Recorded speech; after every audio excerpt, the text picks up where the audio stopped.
Shalom, Ubrajot, paz y bendiciones. Que Todopoderoso les bendiga y les guarde en el nombre y los méritos del Mesías Yeshua. Mi nombre es Alejandro de la Cruz y bajo la autoridad y permiso del Rey Carlos Rodríguez, líder principal de la congregación mesiánica Casa de Israel, ubicada en la Chorrera, Panamá. Estamos aquí para compartir la palabra de nuestro Padre que está en el cielo. Damos gracias a Elohim que nos ha permitido llegar hasta este Yom Sheni, día segundo de la semana, día número 2 del mes de Aviv del año 5785, que equivale al lunes 31 de marzo del año 2025. Procedemos ahora al estudio de la parashá Vayikra. Esta parashá se encuentra en el Sefer, en el libro de Levítico, capítulo 1, versículo 14, hasta el capítulo 2, versículo 6. Baruch atah Adonai Eloheinu melech haolam, asher bahar banu mikol ha'amim, venatan lanu el Torato, Baruch atah Adonai noten haTorah. Bendito eres tú, Adonai, Elohim nuestro, Rey del universo, que nos has elegido entre todas las naciones, nos has dado tu Torah. Bendito eres tú, Adonai, dador de la Torah. Amén. Si la ofrenda para Adonai fuere de holocausto de aves, presentará su ofrenda de tórtolas o de palominos, y el sacerdote la ofrecerá sobre el altar, y le quitará la cabeza, y hará que arda en el altar, y su sangre será exprimida sobre la pared del altar. Y le quitará el buche y las plumas, lo cual echará junto al altar hacia el oriente, en el lugar de las cenizas. Y la henderá por las alas, pero no la dividirá en dos. Y el sacerdote la hará arder sobre el altar, sobre la leña que estará en el fuego. Holocausto es, ofrenda encendida de olor grato para Adonai. Cuando alguna persona ofreciere oblación a Adonai, su ofrenda será flor de harina, sobre la cual echará aceite, y pondrá sobre ella incienso.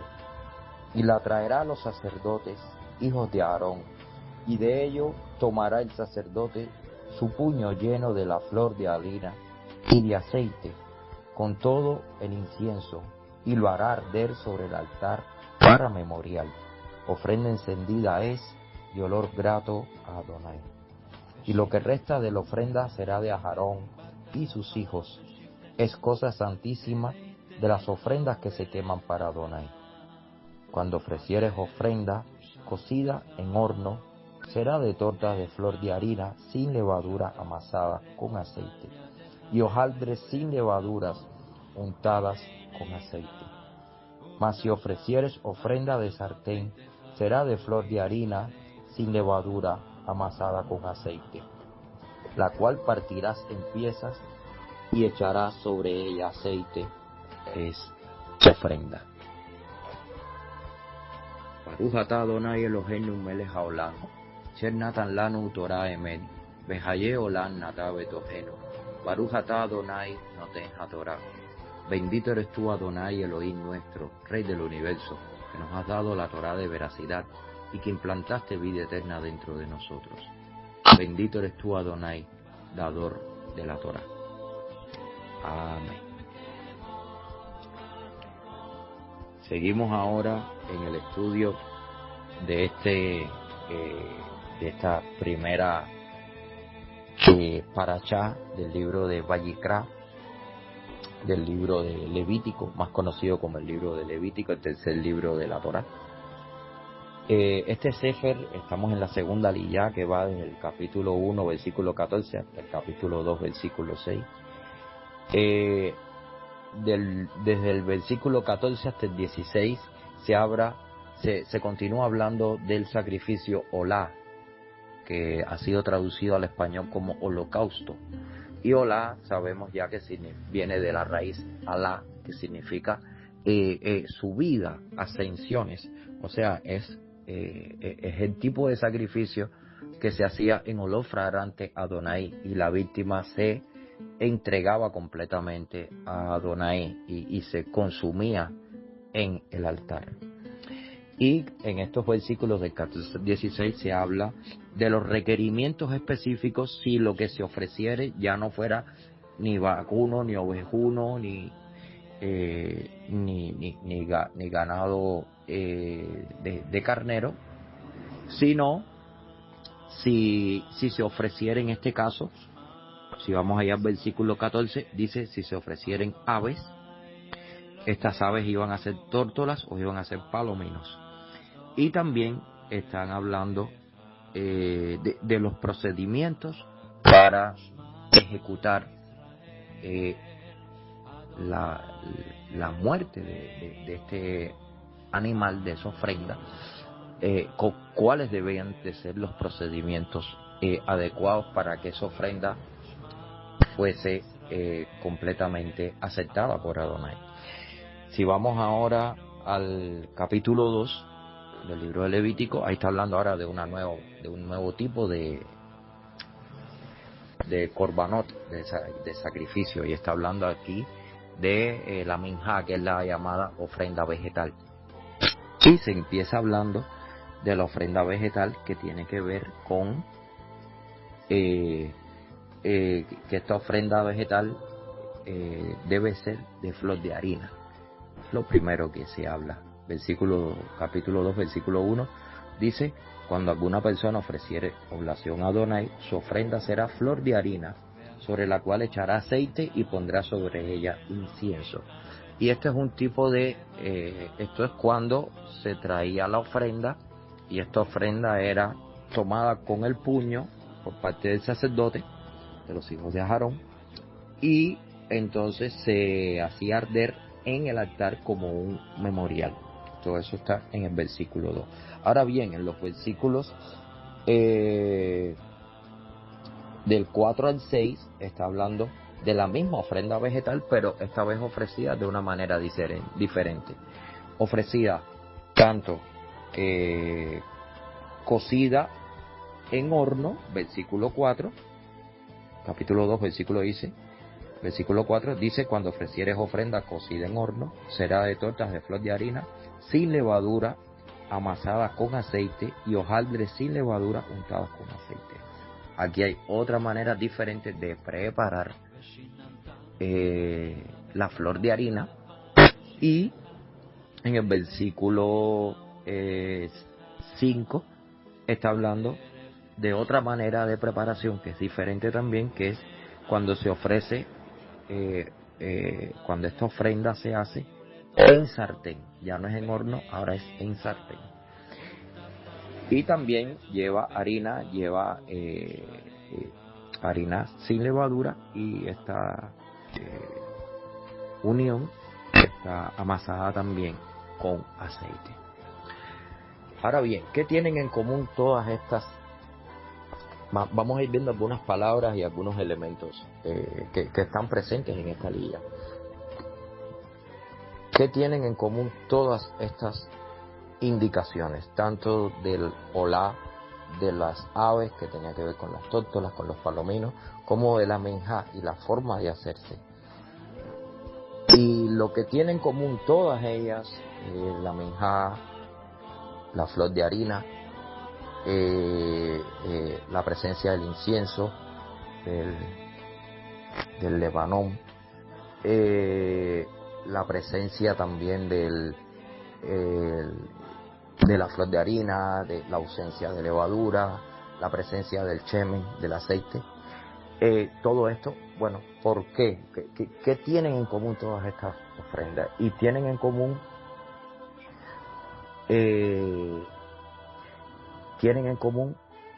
especificidades. O sea, tienen en común que cada una de ellas tiene instrucciones específicas para ser realizadas. O sea, no debían de realizarse ninguna de estas ofrendas de manera caótica, de manera desordenada, de manera que cada cual la hiciera de una forma diferente a otra. O sea, no es que cada cual la presentaba como creía en su corazón que debía ser. No, sino que todo debía de hacerse conforme a la voluntad y a la palabra de Adonai. O sea, cada sacerdote tenía que estudiar primero a los pies de un maestro, a los pies de un levita, a los pies de un sacerdote, cómo es que se iban haciendo todas estas ofrendas, iba aprendiendo a través de la observación, a través de la memorización de los pasos, de los procedimientos, y después esa persona, ese sacerdote, cuando entraba en funciones, recordemos que la Torá se enseña desde niño, y ya cuando el sacerdote o el levita entraba en funciones, cuando alcanzaba ya la mayoría de edad, en ese momento, bueno, ya esa persona estaba apta para realizar los sacrificios, ¿no? Y entonces, ¿por qué esto es importante? Y ahí está la primera,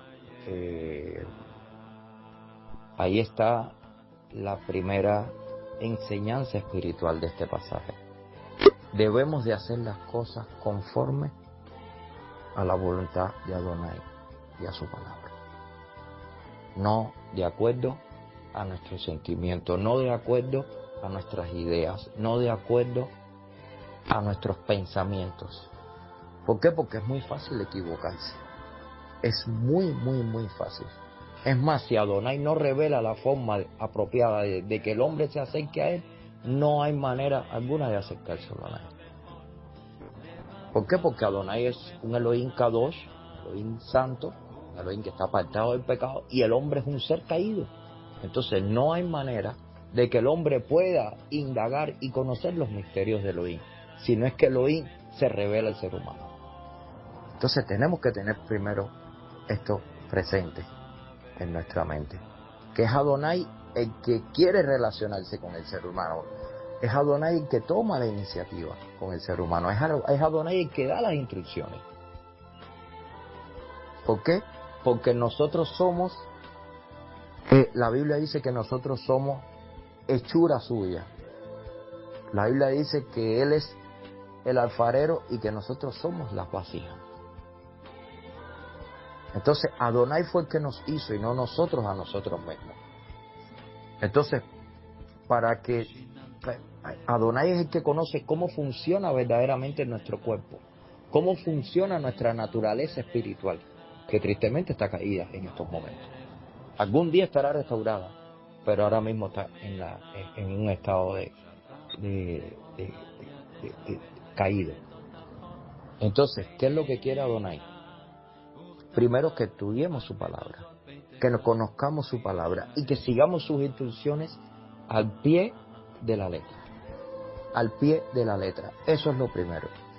Él nos da su Torá, Él nos da su instrucción. ¿Para qué? Para que la estudiemos. Que hay muchos mandamientos que son difíciles de entender, es cierto. Que no todo lo podremos saber porque ahora vemos como por espejo, es cierto también. Pero eso no es una justificación para no estudiar. Tenemos que hacer lo posible por estudiar, tenemos que sumergirnos y tenemos que pedir sabiduría.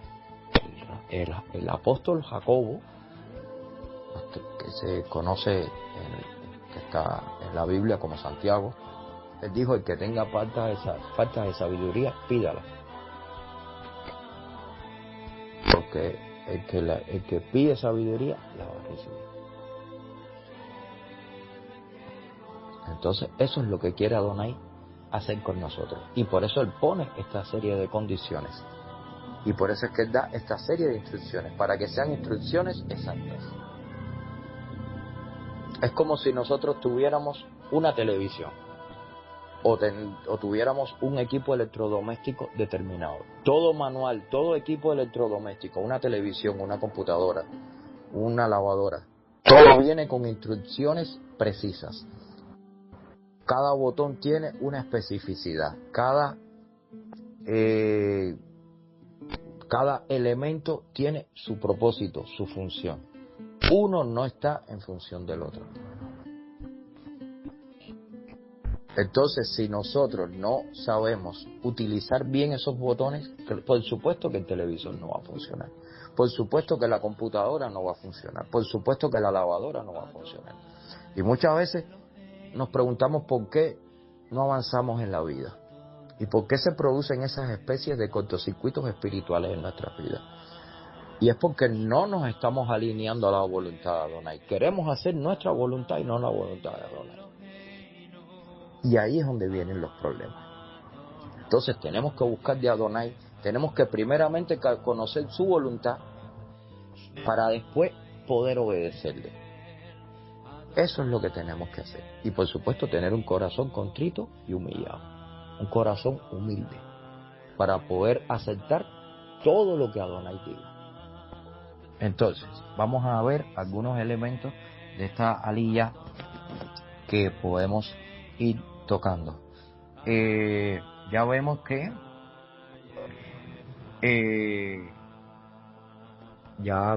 que todo lo que le ofrendamos a Adonai, toda ofrenda que hagamos a Adonai, eso lo vimos ayer, es una manera de acercarse a Adonai, de estar cerca de Adonai. Y la única manera de estar cerca de Adonai es a través de los sacrificios.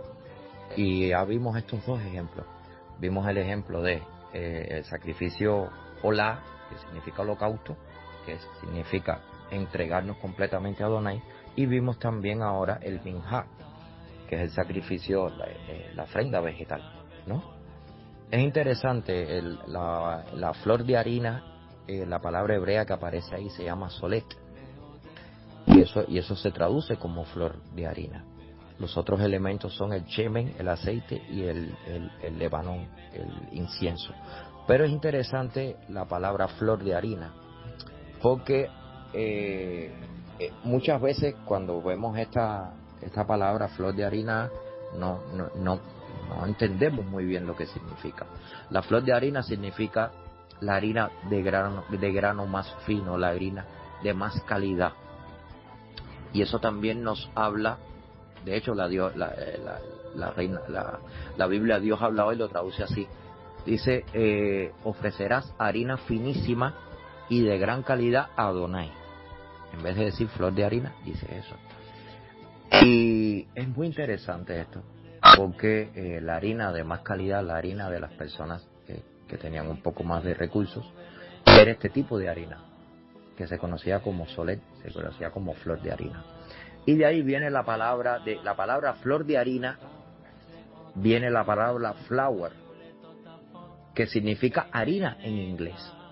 O sea, hasta allí llega también el contacto de muchas palabras que hoy en día no sabemos de dónde salieron, pero vinieron de traducciones del latín. En este caso la palabra flor de harina, de ahí salió flour, que significa harina. Eso es solo un dato interesante que encontré. Entonces, otro elemento que es interesante y que ya hemos visto por encima, pero vamos a profundizar un poco más. La ofrenda debe ser acorde a la voluntad de Elohim, debe ser acorde a su palabra. O sea, si uno ofrecía algo a Elohim y esa ofrenda no llevaba esas características específicas que acabamos de leer, por ejemplo, si uno traía un minjá, pero traía flor de harina, pero no traía aceite, entonces no era válida. Si no estaba completamente cocida al horno, tampoco era válida. Si no estaba cocida en sartén, no era válida. Si no tenía incienso, la que era de manera cruda, bueno, tampoco era válida. Entonces, aquí vemos un elemento. Y ese elemento es que hay que seguir las instrucciones específicas para que la brajá, para que la bendición de Adonai fluya y caiga sobre la persona que hacía el sacrificio, sobre la persona que venía a adorar a Adonai a través de los sacrificios. Entonces vemos esto, que es muy importante, el tema del conocimiento, el tema de conocer lo que se está haciendo para Adonai. ¿Por qué? Porque hay que hacerlo bien. Y nosotros vemos en la Biblia, por ejemplo, personas que no hicieron la voluntad de Adonai. Por ejemplo, si vamos a Levítico capítulo 10, versículos 1 y 2, Como un pasaje tristemente conocido, el pecado de Nadab y de Abiú. Dice: Nadab y Abiú, hijos de Aarón, tomaron cada uno su incensario y pusieron en ello fuego, sobre el cual pusieron incienso, y ofrecieron delante de Adonai fuego extraño, que él nunca les mandó, y salió fuego de delante de Adonai, y los quemó, y murieron delante de Adonai. Entonces, ¿qué vemos aquí? Personas que no sabían, personas que o por desconocimiento o por rebeldía desafiaron a Adonai, y de cualquier manera perecieron. Y fue un momento triste para la historia del pueblo de Israel. También la Biblia dice que el pueblo perece por falta de conocimiento. Eso está en el libro de Oseas, capítulo 4, versículo 6. Ahí podemos ver ese pasaje, es un pasaje también bastante conocido. Oseas, capítulo 4, versículo 6, dice: mi pueblo fue destruido porque le faltó conocimiento. Por cuanto desechaste el conocimiento, yo te haré el sacerdocio, y porque olvidaste la Torá de tu Elohim, también yo me olvidaré de tus hijos. Es interesante porque todo este contexto y todo este pasaje del libro de Oseas está hablando de Israel. Está hablando, en verdad, a Oseas le está hablando a las 10 tribus. Le está hablando cuando estaban los dos reyes. Si vamos a Oseas 1:1, ahí dice: palabra de Adonai vino a Oseas, Oseías, hijo de Berí, en los días de Usías, Jotán, Ahaz y Ezequías, reyes de Judá, en días de Jeroboam, hijo de Joás, rey de Israel. Quiere decir que ahí estaban presentes las 12 tribus. Estaban presentes las 12 tribus. Y ya desde entonces, el profeta Oseas, ¿qué dice? El pueblo perece por falta de conocimiento, y yo los echaré del sacerdocio. Y es interesante que el Eterno no solo los iba a echar del sacerdocio, dice también que la causa fue porque te olvidaste de la Torá de tu Elohim. Te olvidaste de la Torá de tu Elohim, y por tanto yo también me olvidaré de tus hijos. Entonces, ¿qué significa esto? Que la Torá está vigente.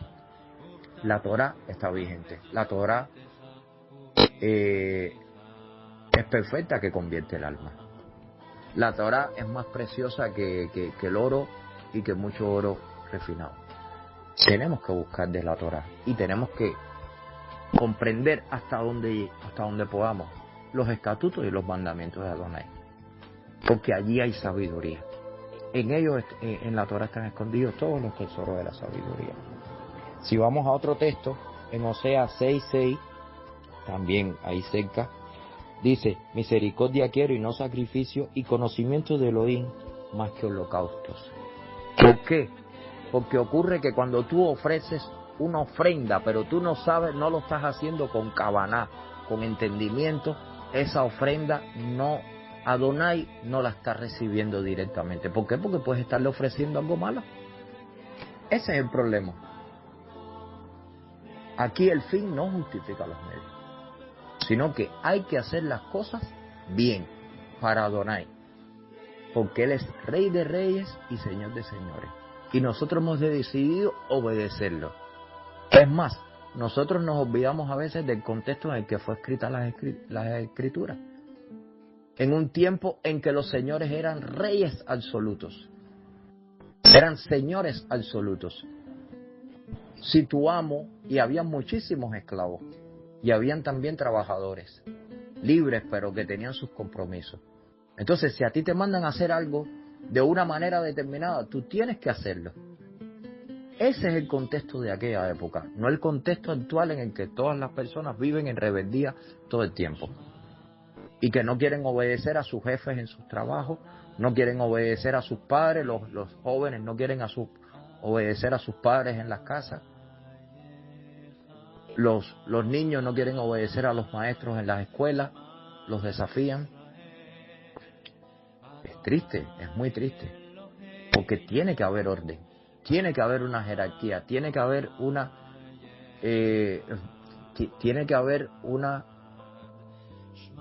dirección para que haya para que fluya la bendición de Adonai. Adonai es un Elohim de orden y no es de confusión.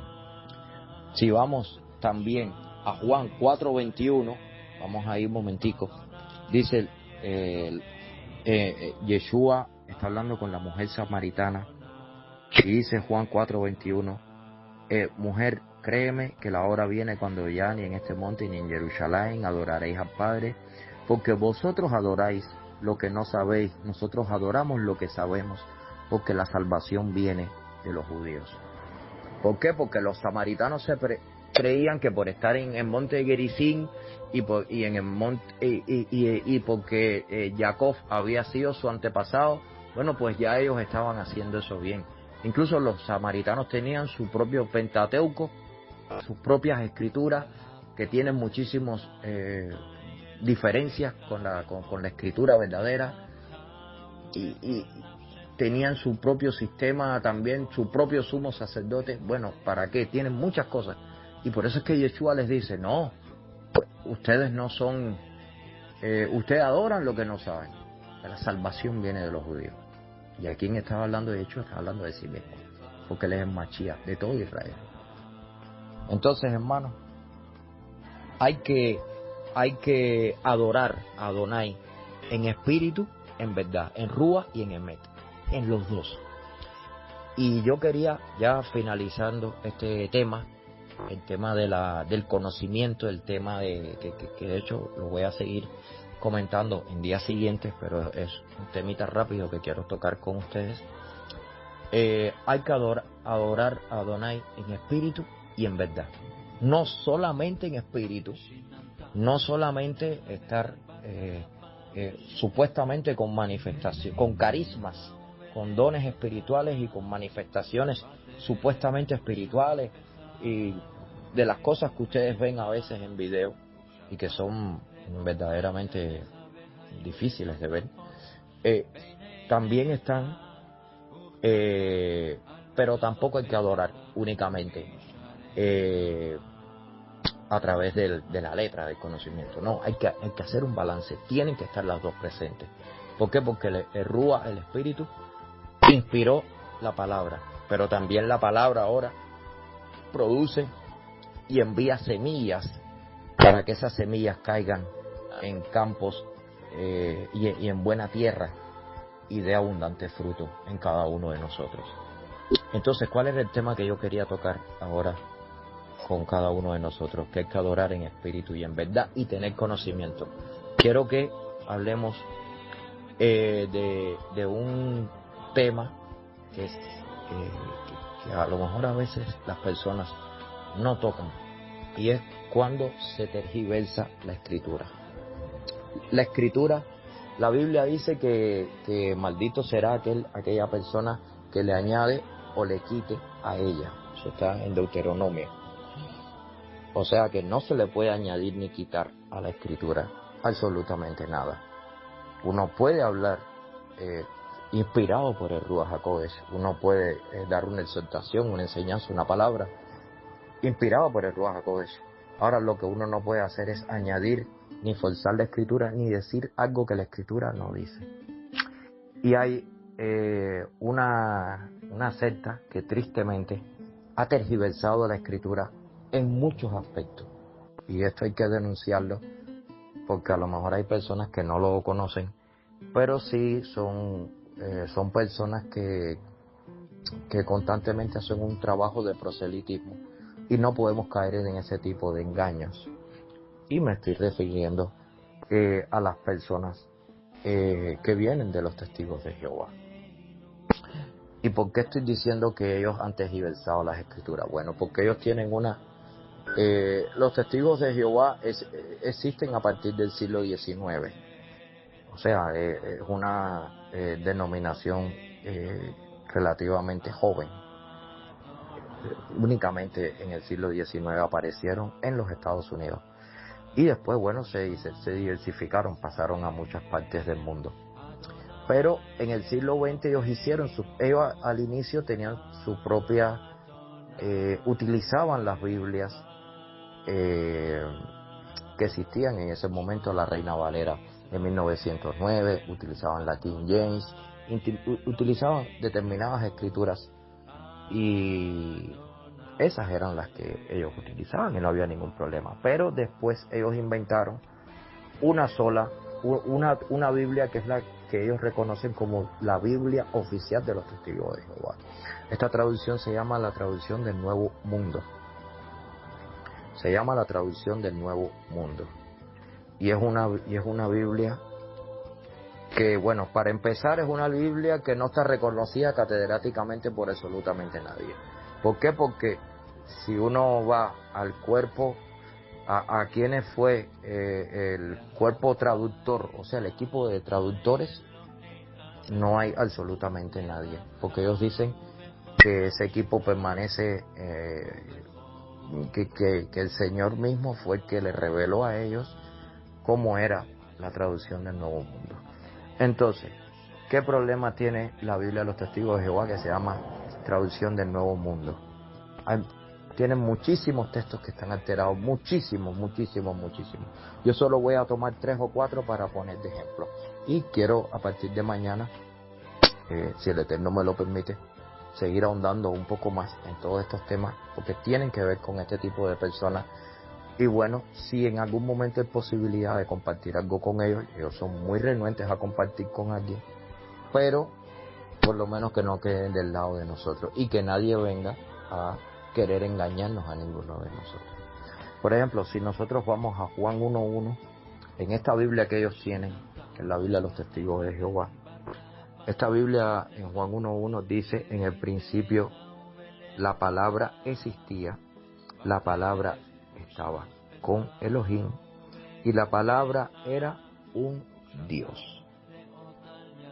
Ahora bien, ¿por qué cambiaron tanto Juan 1:1? Porque ellos creen que Yeshua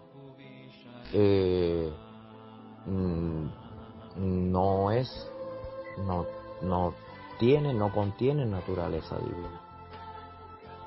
Ellos creen, y de hecho están negando la Shema. Están negando la Shema, porque dice que era un Dios, como si fuera politeísmo. Ellos dicen que Yeshua es la primera criatura creada. Entonces, y ahí cambiaron. Si se va al texto en el griego, por supuesto, el texto griego destruye completamente todo esta mala interpretación y mala traducción, porque además es una completa blasfemia, es una completa herejía. Yeshua no es un Dios como si fuera algo pequeño, algo menor. Yeshua no es eso. Yeshua es el Rey de Reyes y el Señor de Señores. Entonces, otro texto más que está tergiversado en la Biblia de los Testigos de Jehová es Primera de Juan 3:4.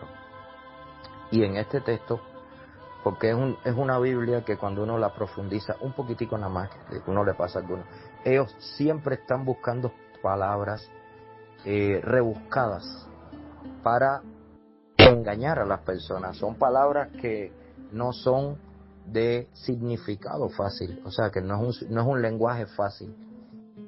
Toda Biblia debe de tratar de tener un lenguaje fácil, un lenguaje accesible para los demás, para que toda persona que escuche entienda lo que se quiere decir. Sin embargo, ellos hacen todo lo contrario. Ellos buscan palabras bien difíciles, bien enredadas, y es precisamente así es como manipulan a las personas. Si vamos a Primera de Juan 3:4, así es como lo tienen ellos escrito. Dice: todo el que practica el pecado también está practicando el desafuero, del modo que el pecado es desafuero. Entonces, este es otro texto, y estos textos, ¿por qué está hecho así, de esa manera? Fíjense qué diferencia con la Reina Valera de 1960. La Reina Valera de 1960 dice: todo el que practica el pecado infringe la ley, porque la ley, la infracción de la ley es el pecado. Miren qué sencillo. Y por eso es que la ley está vigente. ¿Por qué? porque el que infringe la ley está pecando. Ya, tan sencillo como eso. Sin embargo, ellos empiezan a buscar esta palabra desafuero, que casi nadie conoce esa palabra, que hay que buscar un diccionario para entenderla, y que es un término técnico de la jurisprudencia. Entonces, todos estos elementos contribuyen a traer oscuridad más que luz, y por eso es que se convierten ellos en una secta. Entonces, otro texto que está tergiversado, y ya voy a ver estos dos textos últimos y ya vamos a terminar. Tito 2:13 dice, mientras aguardamos la feliz esperanza y la gloriosa manifestación del gran Dios y del Salvador nuestro, Mashiach Yeshua. Y entonces, ahí que agregan ellos dicen, y del Salvador nuestro, Cristo Jesús, o Mashiach Yeshua. Y esa palabra del y del, ese del no aparece en ningún texto, en absolutamente ningún manuscrito griego aparece esa palabra. Entonces, ¿por qué ellos hacen eso? Porque ellos quieren negar la deidad, o sea, negar la naturaleza divina del Mashiach, porque ya el Mashiach comparte la naturaleza divina del Padre, porque el Padre lo engendró. Y ya ahora mismo el Mashiach está sentado a la diestra del Padre. ¿Con qué? Con su misma naturaleza. Entonces, ahí vemos todas estas situaciones. Y el último ejemplo que ya voy a poner, y ya con esto termino. Juan 8:58 dice, de cierto os digo, antes que Abraham fuese, yo soy. Ese es el texto que aparece y que está bien traducido en la Reina Valera del 60. Sin embargo, los testigos de Jehová dicen en ese texto, antes que Abraham llegara a ser, yo he sido. O sea, es una tergiversación total, absoluta. Le cambiaron los tiempos, cambiaron todo prácticamente. Entonces, ¿por qué les estoy explicando esto? Porque ellos son una secta, tienen una Biblia propia, como los mormones también tienen su propio libro. Son una secta, tienen su propio libro, han tergiversado las escrituras, y los que han hecho eso son reos de maldición, tal y como dice el libro de Deuteronomio. Sabemos que hay personas allá adentro que están engañadas y que en algún momento saldrán. Y sabemos también que Adonai conoce todos los corazones, porque todas las situaciones no son iguales. Pero sí tenemos que estar claros cada uno de nosotros de cuál es la verdad de esta secta y la verdad de esa Biblia, que es no quiero decir algo muy fuerte, pero esa Biblia está completamente equivocada, muy, muy, muy equivocada. Entonces, hermanos, conocimiento por encima de todo, busquemos el conocimiento. Busquemos a Adonai en tanto de que pueda ser hallado. Sumerjámonos en la Torá.